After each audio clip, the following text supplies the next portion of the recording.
Good morning. Hope you're having a good morning. Looks like we might get a little sunshine today. The rain's kind of left us, and might be a pretty day.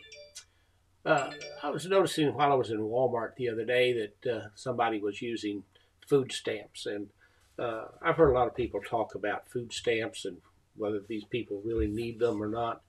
Let me tell you something.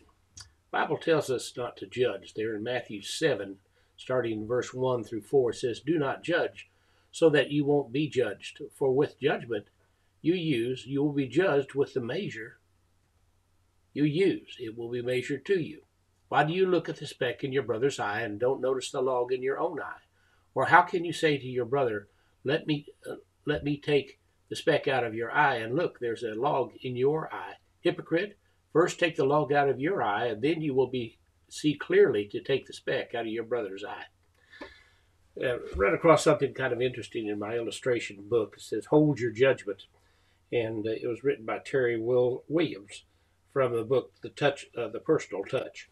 A grocery store clerk once wrote to advice columnist Ann Landers to complain that she had seen people buying luxury food items like birthday cakes and bags of shrimp with their food stamps. The writer went on to say that she thought all of these people on welfare who treated themselves to such non-necessities were lazy and wasteful. A few weeks later, Landers' column was devoted entirely to people who had responded to the grocery clerk. One woman wrote, "I didn't buy a cake, but I did buy a big bag of shrimp with food stamps. So what? My husband had been working at a plant for 15 years when it shut down.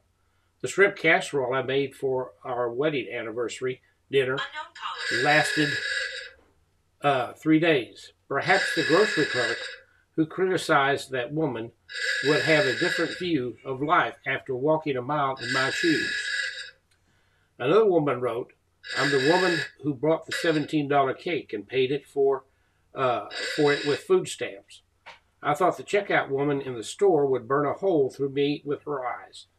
What she didn't know is that the cake was for my little girl's birthday. It will be her last. She has bone cancer and will probably be gone within 6 to 8 months. You never know what other people are dealing with. Truly, we need to be careful about how we judge folks."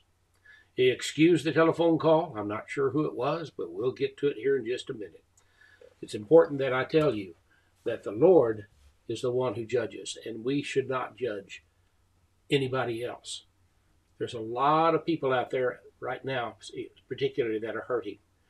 My thought always is when I get into the line and there's somebody paying their stuff with food stamps or trying to struggle by, I always thought to myself, do I have enough cash to maybe spot them a little bit if they need it?